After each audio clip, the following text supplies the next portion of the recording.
Bismillah. Bismillah ar-Rahman ar-Rahim.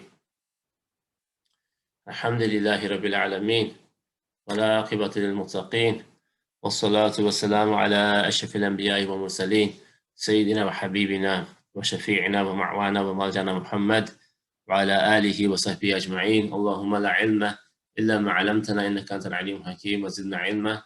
Allahumma salli wa sallim wa barik ala Sayyidina Muhammad al-Fatih lima ughliq wal khatim lima sabaq.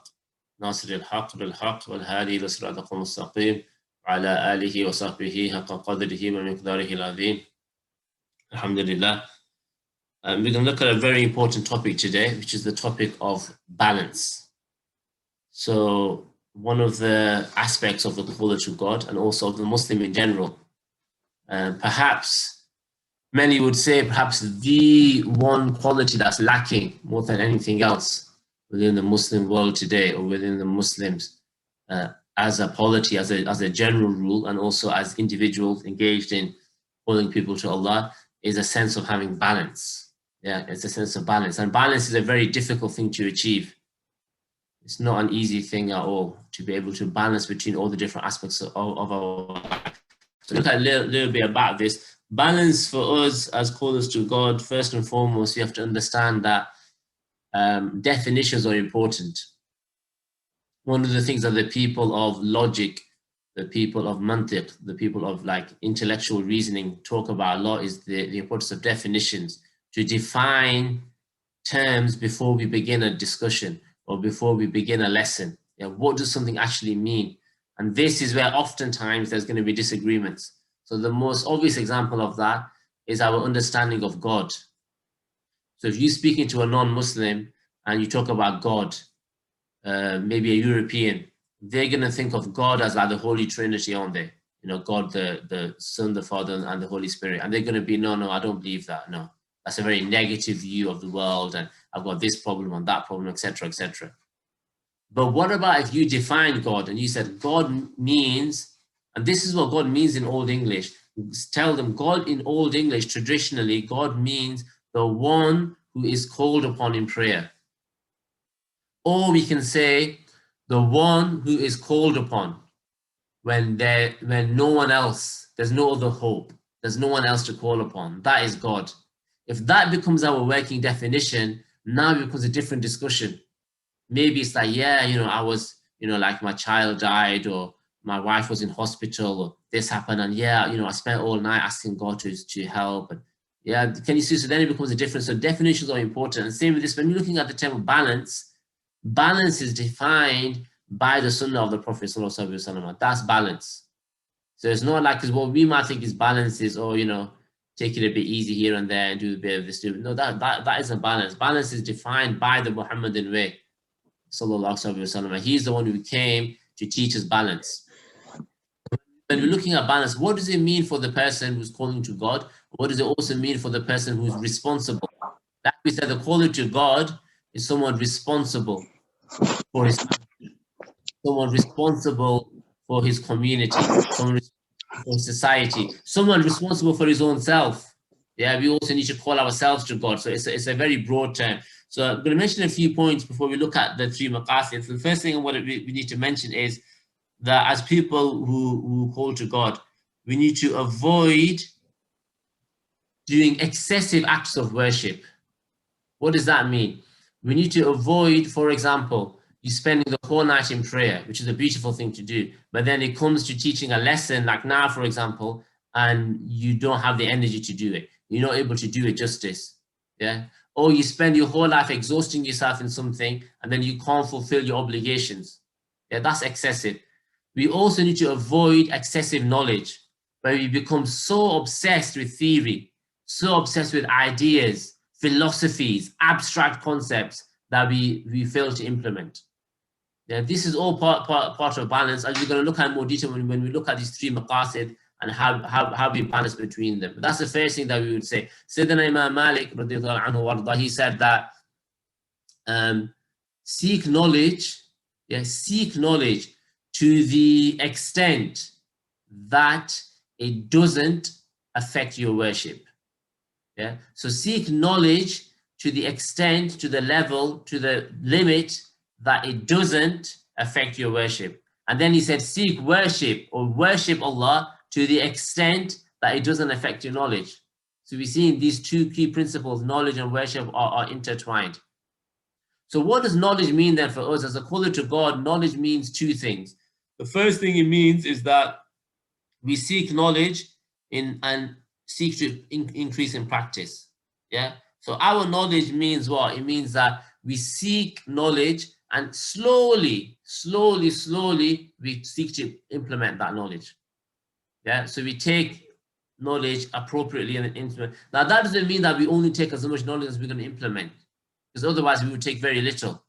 Yeah. Habib Qadim al-Saqafi said someone who takes 10%, because if you implement 10%, yeah, if you practice upon 10% of your knowledge, you will achieve wilayah, sainthood, the highest ranks in the religion. So we do continue to seek knowledge. That doesn't stop us, but we should be seeking to at least implement some of it every day. Like every day we increase in our implementation. That's number one for the caller to God. Number two for the caller to God is that we look around at the community around us and we look at communal issues, things that are affecting the society, our family, our being, yeah, even our own selves, and we seek to increase in knowledge of that. This is a very important aspect of the caller to God. So I'll give you a good example. Look at Aqidah. If you're going to study the topic of Aqidah, of belief, we could study the Mu'tazilites, for example, and there's benefits in understanding some of these older deviations that took place, no doubt. But what's more relevant for us is to study the crisis of the moment, which is the crisis of atheism, a crisis of no belief, which is a historical anomaly.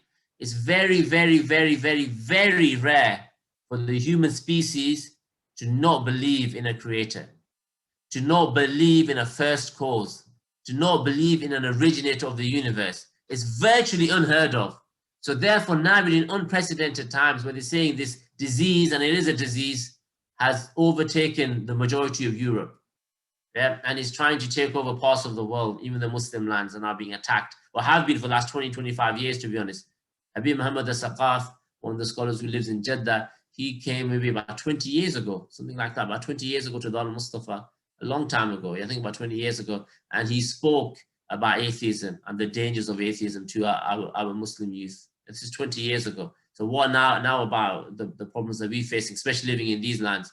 Yeah, so that now is more relevant for us, isn't it? So as a da'i, as a caller to God, or even as a concerned parent, or as an individual who wants to protect his own faith, whatever level we're looking at it, yeah, because we have these dimensions in our life. We have our individual responsibilities to ourselves. We have to look after our families. We have to look after our extended families, and then we have to look after the community and society at large. Those are all our obligations. We don't place it on the mosque committee and then complain about what a bad job they're doing. We don't place it on the imam and then wonder why he can't get all his jobs done. Yeah, we don't place it on the community leader and then think, why is it that he's missed that and he's missed that? They're our personal responsibilities to look after these things. So therefore, our knowledge needs to become connected to that. So that's balance, and also like a way of looking at knowledge.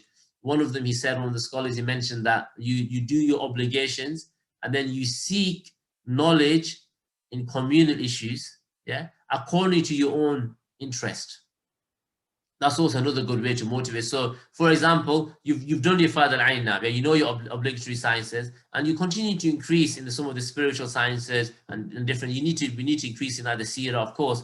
But where do you put your focus on? Now you find something that you're interested in, and you focus on that, your personal passion. Yeah, that becomes an easy way of staying motivated. So that's a bit about balance, and this is also the same. This applies across the board in terms of our balance in relation to our time and in relation to our other acts as well. So what does that mean? In other words, a caller to God must have extra acts of worship. He must have what they call nawafil. But those nawafil, like we said, can't take over his life. He still needs to be able to plan his lessons in detail. He still needs to be able to call people to Islam in a proper, appropriate manner. And he needs time for that. Right? But for a caller to God to just do that and not have any acts of worship, that's also deficiency. Because we are calling people to that which we have. If you don't have it, you can't give it. Yeah, we are calling people to what's within us. Now, if we don't read Quran like a juz, 2-3 juz a day, we don't take knowledge an hour, 2 hours, 3 hours a day, we don't have dhikr in our lives, we don't do the morning supplications, the evening supplications, Yasin, Mulk, Waqiyah, yeah, we don't reflect upon creation, reflect upon our own lives, reflect upon death, reflect upon the blessings of Allah. If we don't have all of these and the many, many, many other good actions in our life of private acts, what are we calling people to? Because we're not doing it ourselves, so we're not actually calling people to anything of any value. And what we're actually doing is just hyping up our own nafs. Yeah, by thinking that, or we're able to call people. No, because we don't have anything within us. It's an empty vessel that's trying to call other people. Yeah, so this balance becomes important. To truly realize this balance, we need to understand what we call the 3 maqasid, which I'm going to look at now, which are the 3 objectives of life. Yeah, so first and foremost, to understand these 3 maqasid as a little prelude, which is looking at the 2 different types of knowledge. Yeah, so knowledge itself is split up in many different ways. For our purposes here, we're going to look at 2 categories of knowledge. The first type of knowledge is what they call ulum al-amal. Ulum al-amal. This type of knowledge, ulum al-amal, is knowledge which must be acted upon. In other words, the learning of the subject is done through acting. Yeah, we haven't learned it until we acted upon it. It has not become knowledge until we've acted upon it. Yeah. So this type of knowledge then goes beyond, like sitting an examination. It goes beyond memorizing, learning what you've understood. Yeah. And it comes down to implementation. So i.e. the mark that we get, for the want of a better term, the rank, the grade we get, an A star or an A or a B, whatever it might be, is determined upon our implementation, rather than how much we understood. Yeah, so this is ulum al-amal. Then the second type is ulum al-fahm. Ulum al-fahm is what we would think of as normal knowledge. Understanding the topic is enough. Yeah, so we understand it, we memorize parts of it, we have a comprehension of it. Yeah, this is like what we would call it normal knowledge. Yeah, so I'll give you an example now of the 2 types. The first one is ulum al-amal. An example of that is the topic of sidq. Sidq is truthfulness with Allah. Now, you could understand sidq inside out.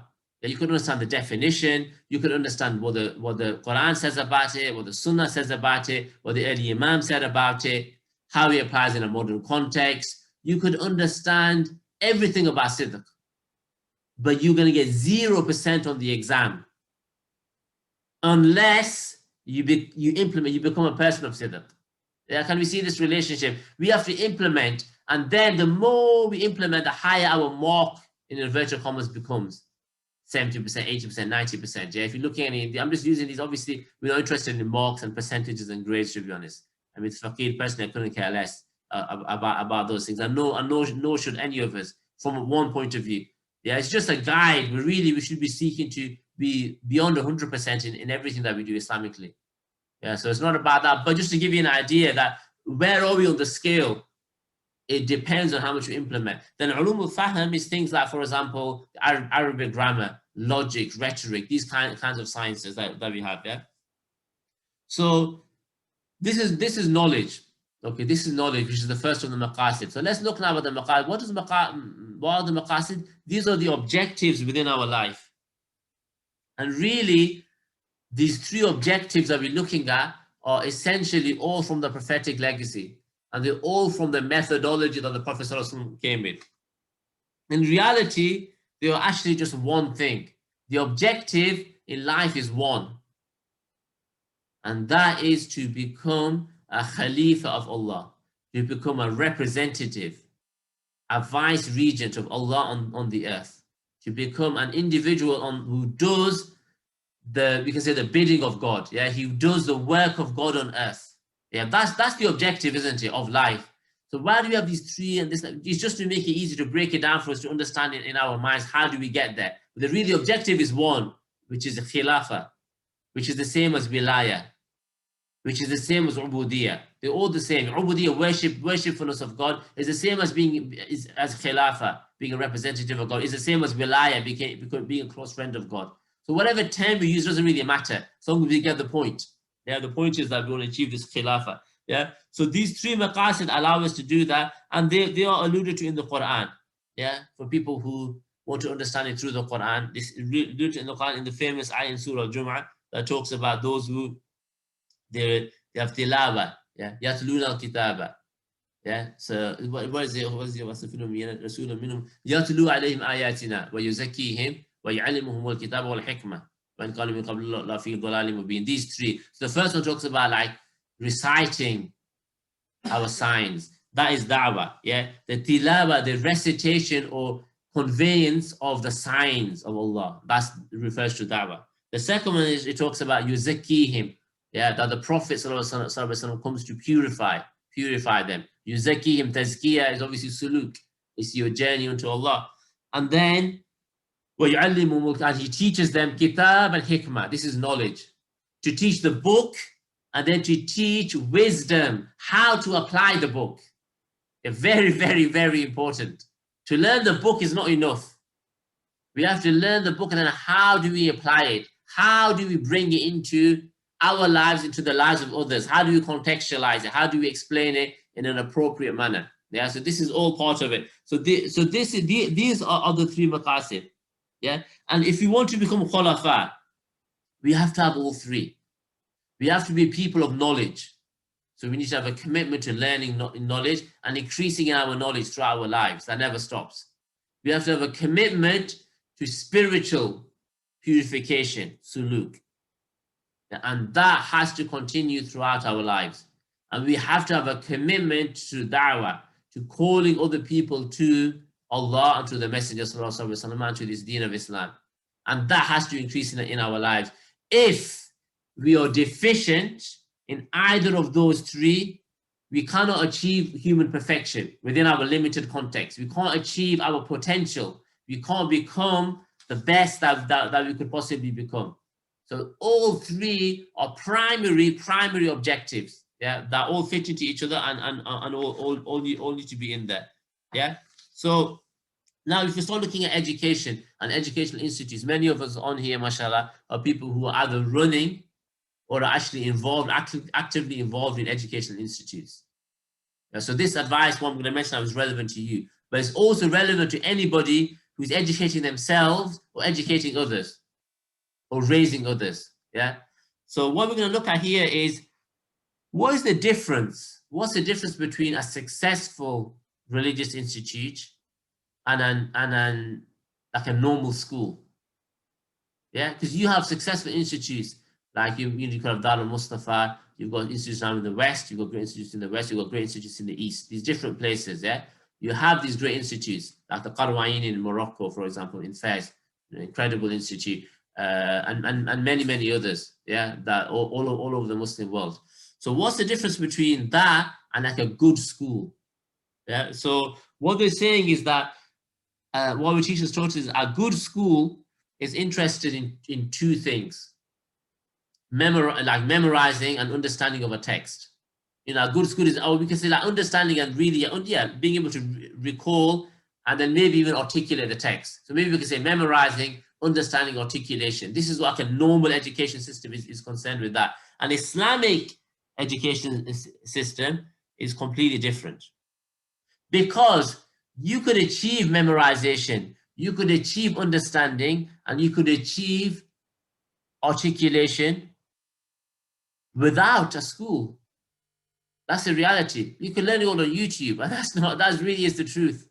Really, like if you have Arabic, I mean, Tahir seen this. If you have, what I used to do with one of my lessons, I was studying logic when I was in Morocco, and my preparation for my lesson was they had the whole course, the book I was doing, the whole course was on YouTube with like one of the leading scholars in the world. So I would listen to the dars I would listen to that dars beforehand, listen to it sometimes 2 or 3 times if I had the ability, and write my notes. I'd go into the lesson and 90% of what the teacher wanted to cover, I'd already covered because of that. That's how good YouTube is. So then what it allows you to do is deepen your knowledge with the teacher. You can learn other things instead of going through what you should already know. Yeah, but really, I could have just carried on. I could have done, and I could have just done 3 or 4 courses on YouTube, and I've got my knowledge, I've got my understanding. It's up to me to memorize it, and then I just maybe go to a teacher and ensure I'm articulating it properly. Khalas, I'm done. But I could have done that. But then still, am I praying my salah or not? Yeah, have I got a good or bad character? Am I connected? Am I rooted to Islam in a deep sense?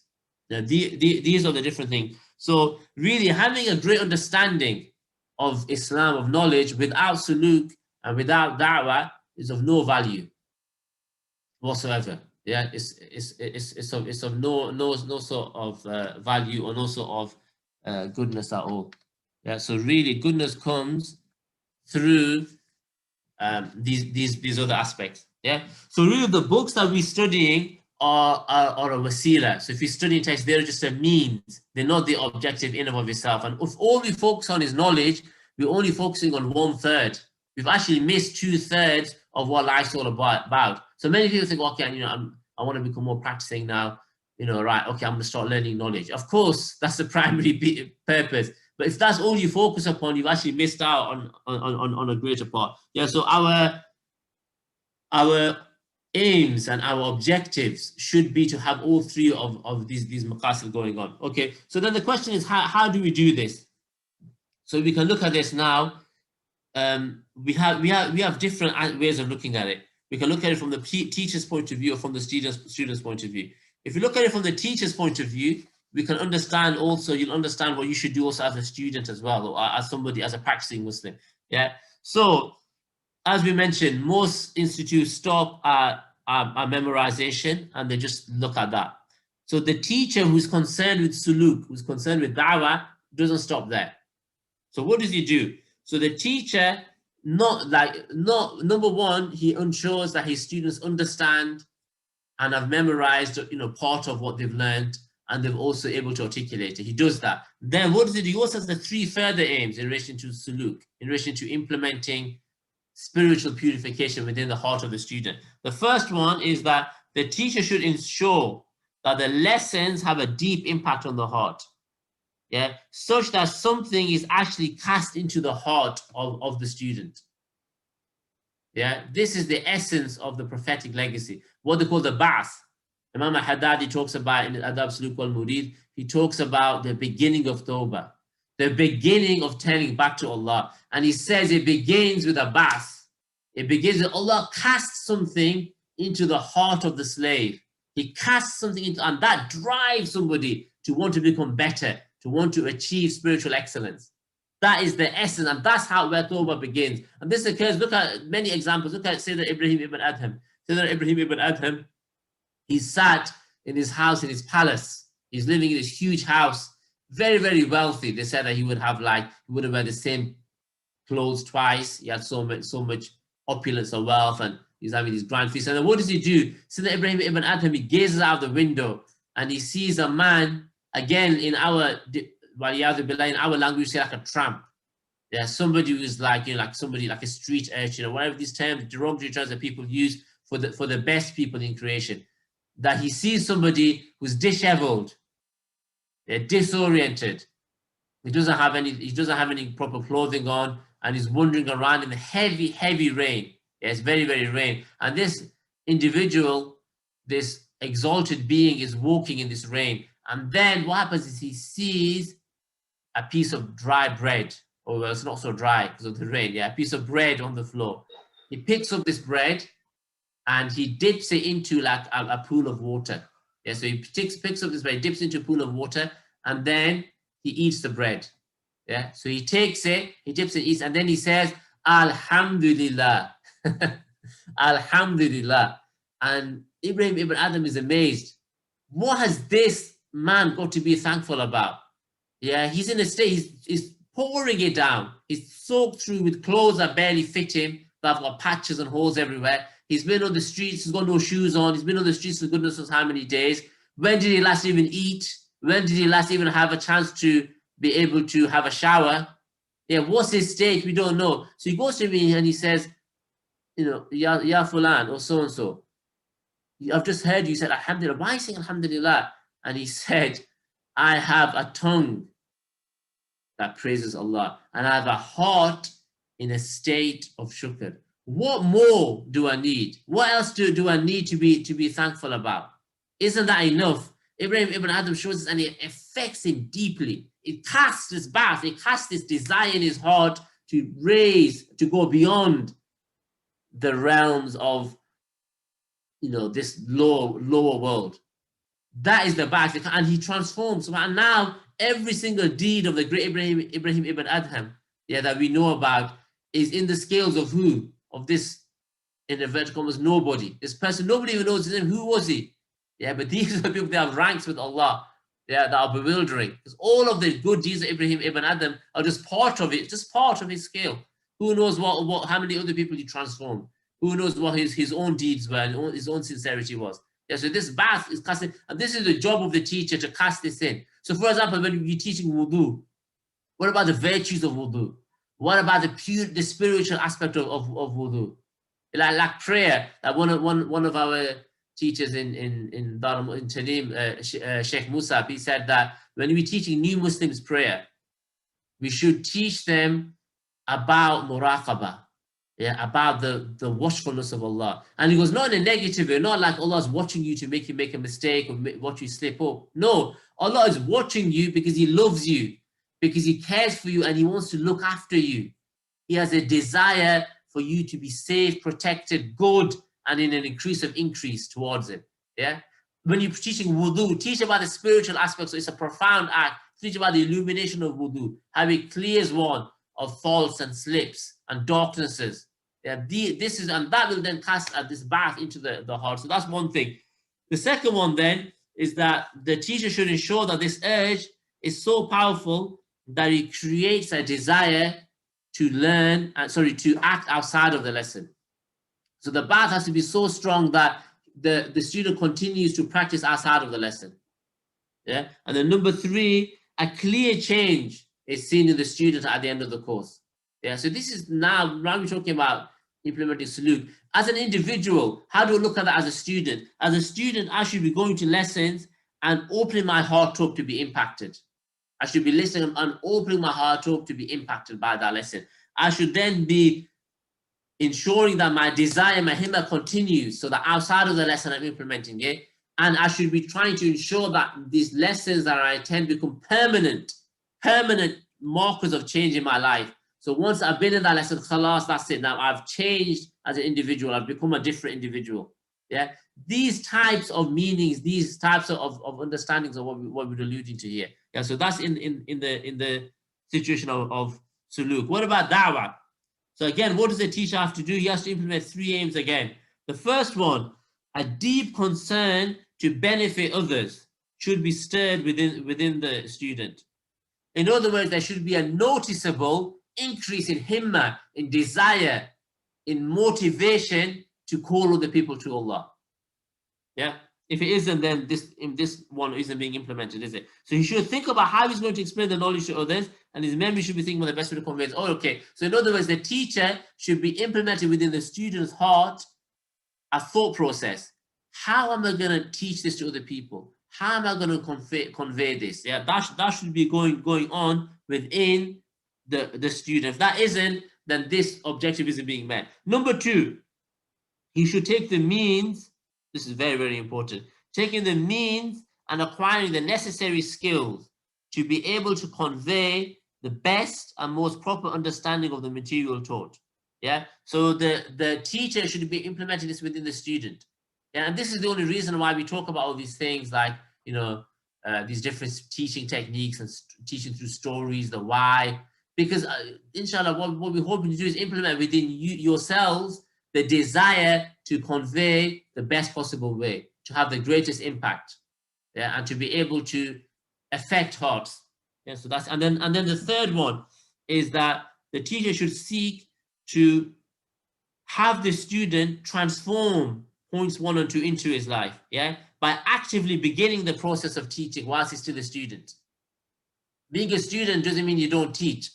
You teach and you convey to others. So I'm saying this to you guys right now. What we're learning right now in this class, you should be teaching it.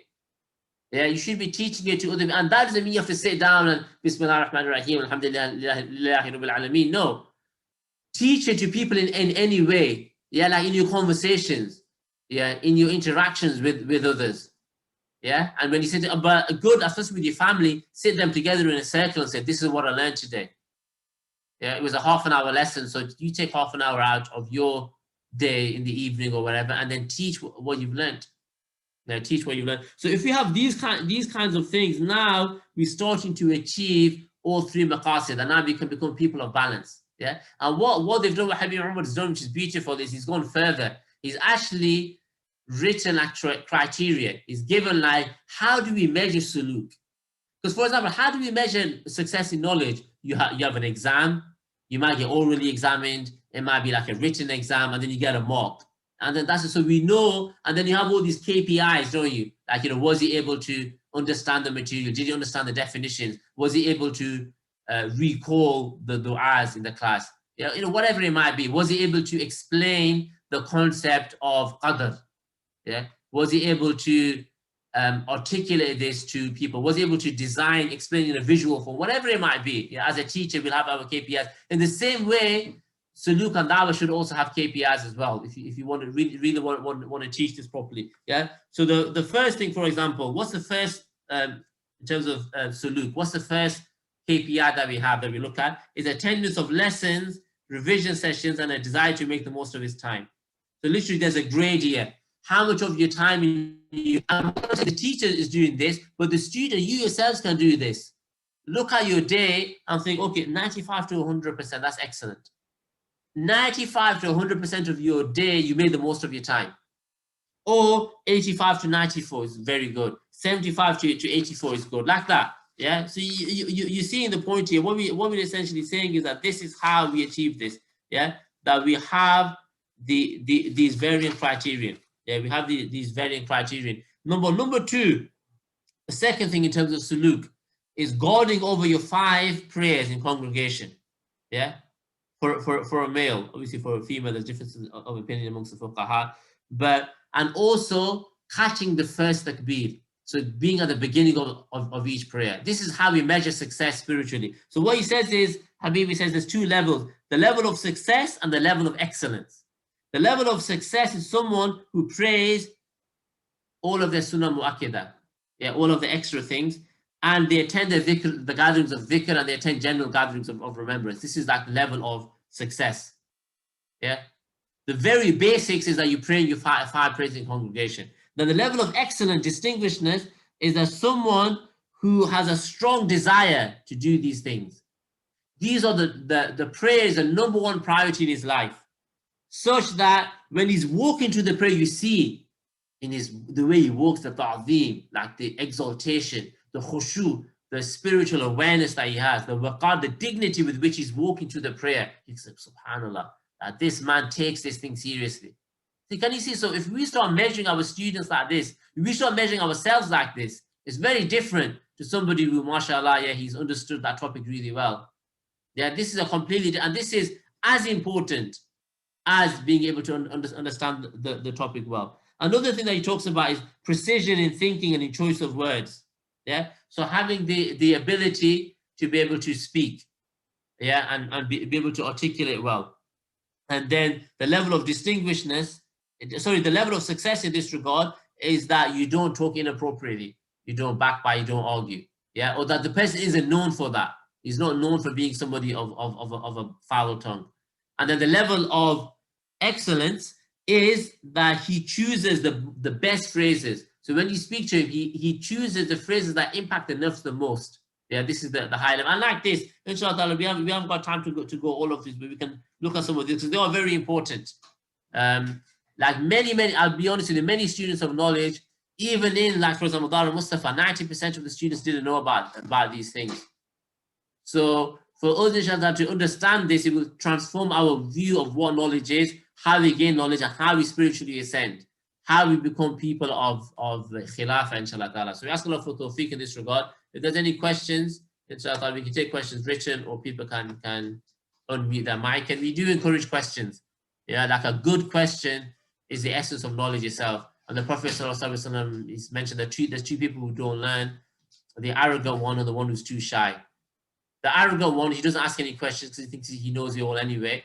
And then the shy one doesn't ask any questions because he's shy. So they both fail in their endeavor of knowledge due to lack of questions. So tafaddal, we're open. Which book are excellent? So which book are these criteria taken from? So these criteria are actually taken from. What happened was we were studying in one of the lessons, a spirituality class, and the teacher mentioned that Habib Umar has actually handwritten these for his students. But there wasn't like, I wasn't aware of it at the time. There were many other students in the class that weren't aware of it. So then we approached the teacher afterwards, and then he kind of, gave like a copy of this. I mean, what the faqih can do, inshallah, is put this into, like what I've done is I've taken the Arabic and translated it into the English. So the document that I have in terms of the English, that can be sent out to people, inshallah. You should create some type of system. I mean, if you email into info@inspiringgrace.co.uk, you can then have these things, inshallah. Okay, inshallah. Is there anything else? Does anyone else wants to ask anything? Yeah, that's the email. Barakallahu feek, inshallah. If you just email in there, we'll send you across.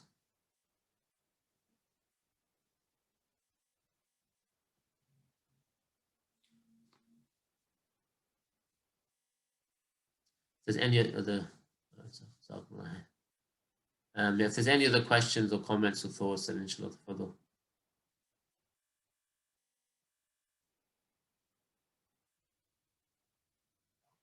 Okay, inshallah, we'll stop there. So what we'll do then tomorrow is we'll continue on, because there's 6 or 7 in terms of these criterion for suluk, and then for da'wah there's like maybe 8, and it's really like it opens up your mind to a whole different understanding of not only knowledge but also what life's really about, because these are, like I said, these are 3 primary objectives that we should have as a fundamental building block within our lives. And the neglect of any of them means that we've missed out on a large portion of what the Prophet ﷺ wants for us, what he desires. Even now, he's gazing from the barzakh realm for us to have these 3 criteria within our lives, these 3 objectives within our lives, inshallah ta'ala. So it's good for us that's been categorized for us in such detail to allow us to practically implement, inshallah ta'ala. So we stopped there. Sallallahu alaihi wa sallam. Muhammad, alhamdulillahi rabbil alameen.